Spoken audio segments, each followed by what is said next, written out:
Serving the Philippines and the world with music and information.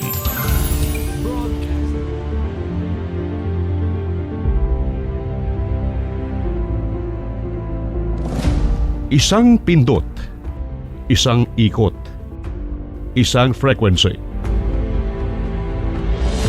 Sa loob ng mahabang panahon, ang radyo ang naging kasama natin sa umaga, sa biyahe, sa trabaho, at sa gabi bago matulog. Sa gitna ng unos at sakuna, sa panahon ng saya at selebrasyon, radyo ang una nating takbuhan. Ngayong 2026, ang pagdiriwang ng World Radio Day, mas pinatitibay natin ang isang katotohanan. Hindi kailanman nawala ang radyo. Sa halip, ito ay patuloy na nagbabago.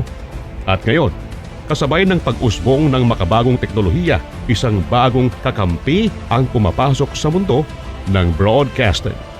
Artificial Intelligence. Marahil ang tanong ng marami, mapapalitan na ba ng AI ang mga DJ? Robot na ba ang susunod na magbabalita? Pero sa palagay ko, ang mas magandang tanong dito, paano mas napapalakas ng AI ang radyo? Sa likod ng bawat programa, may mga prosesong hindi natin nakikita. Pag-i-edit ng audio, pag-transcribe ng interviews, pag-archive ng libo-libong recordings. Dito, pumapasok ang artificial intelligence. Sa tulong ng AI, mas mabilis ang pagproseso ng balita. Mas malinaw ang audio sa pamamagitan ng noise reduction. Mas napapadali ang pagsasalin ng wika para maabot ang mas maraming tagapakinig. Linawin po natin, hindi nito pinapalitan ang tao. Pinapalakas nito ang kakayahan ng tao. Sa panahon ngayon, ang AI ay ginagamit para mas mapabilis ma-detect ang breaking news mula sa iba't ibang sources. Nakakatulong ito sa pag-monitor ng social media trends, weather alerts at emergency updates. Kapag may paparating na bagyo, ilang segundo lang, may automated alerts na agad na maaring i-broadcast. Mas mabilis ang impormasyon, mas maraming buhay ang naaabot. Ngunit higit pa sa teknolohiya, ang radyo ay koneksyon. Ito ay emosyon, ito ay tiwala. At dito pumapasok ang pinakamahalagang bahagi, ang tao. Ang AI ay maaaring tumulong gumawa ng script. Ngunit ang puso sa likod ng mikropono, iyon ang tao. Star Nation, sa likod ng bawat pagbati, bawat kwento, bawat kantang pinapatugtog natin, may damdamin, may karanasan, may tunay na koneksyon. At habang tinatanggap natin ang artificial intelligence bilang katuwang sa broadcasting, pinanghahawakan natin ang mas mahalagang katotohanan. Ang radyo ay para sa tao at mula sa tao. Ang AI ay maaaring mag-ayos ng tunog. Ngunit ang boses na nagbibigay lakas at pag-asa, yun ang tao. Sa mga liblib na lugar kung saan mahina ang internet, radyo pa rin ang sandigan. Sa mga komunidad na nangangailangan pa rin ng agarang impormasyon, radyo pa rin ang pinakamabilis at pinakaabot kaya. At ngayon, sa tulong ng AI, mas napapalawak pa ang saklaw ng radyo. Mula doon sa analog hanggang digital. Mula doon sa lokal hanggang global. May mga AI tools na tumutulong mag-generate ng subtitles para sa online streaming. May voice technology na tumutulong para ma-access ng persons with disabilities ang content. May mga data analytics na tumutulong maintindihan ang pangangailangan ng listeners. Hindi ito kompetisyon ng tao at makina. Ito ay kolaborasyon. Sa bawat pag-usad ng teknolohiya, may takot. Ngunit sa bawat pagbabago, may oportunidad. Ang radyo ay hindi lamang medium. Ito ay misyon. Isang misyon na maghatid ng katotohanan, magbigay inspirasyon, magbuklod ng komunidad. Sa panahon ng artificial intelligence, mas nagiging malinaw ang ating papel. Gamitin ang teknolohiya ng may pananagutan, panatilihin ang kredibilidad at tiyakin ng impormasyon ay tama, makatao at makabuluhan. Dahil sa dulo ng lahat, hindi algorithm ang nagpaparamdam ng malasakit. Hindi code ang nakakaintindi ng luha. Hindi data ang nakakapagbigay ng yakap. Tayo po yun, ang broadcaster, ang DJ, ang listener, ang komunidad.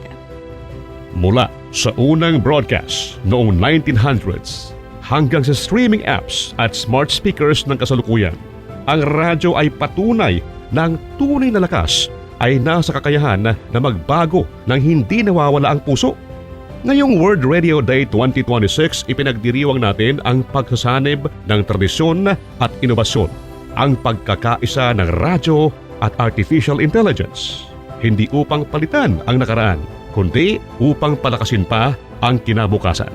Sa katunayan, dito po sa Bombo Radio Philippines, tayo po ay naunguna sa paggamit ng mga makabagong teknolohiya bilang kasangkapan upang lalo pang mapalapit at maging bahagi ng buhay ng mga tagapakinig habang matatag na pinangahawakan ang pangako nito na maging pinakapinagkakatiwalaang pinagmumulan ng balita at impormasyon dahil sa maingat at mahusay na pagpili ng nilalaman. Tunay nga, sa tulong ng artificial intelligence, lalo pang napapayaman ang radyo sapagkat ito ay mas mabisang nagagamit bilang kasangkapan upang higit na makapaglingkod sa sangkatauhan.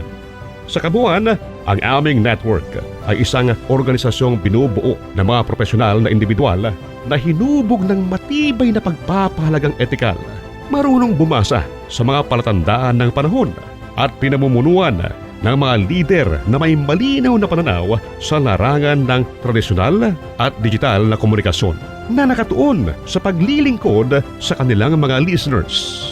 Serbisyong totoo, impormasyong mapagkakatiwalaan at musika na sumasabay sa tibok ng puso ng bawat Pilipino. Dahil ang radyo, kahit gaano pa ka-advance ang mundo, ay mananatiling tinig ng bayan. At sa tulong ng artificial intelligence, mas lalo pa itong lalakas. At kaugnay ng pagdiriwang ng World Radio Day 2026, pakinggan naman natin ang mensahe ng President and the Chief Executive Officer of Bombo Radio Philippines, Miss Margaret Ruth C. Florete.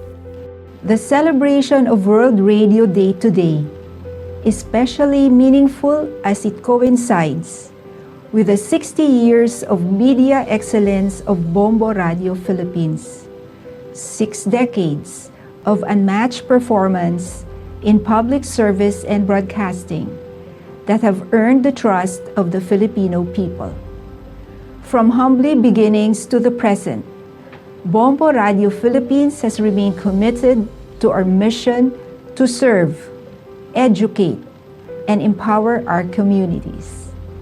Today, with 32 fully digitalized radio stations operating nationwide, we continue to adapt to changing times while staying true and grounded to the values that define responsible and credible journalism, unique to Bombo Radio, guided by our culture of excellence.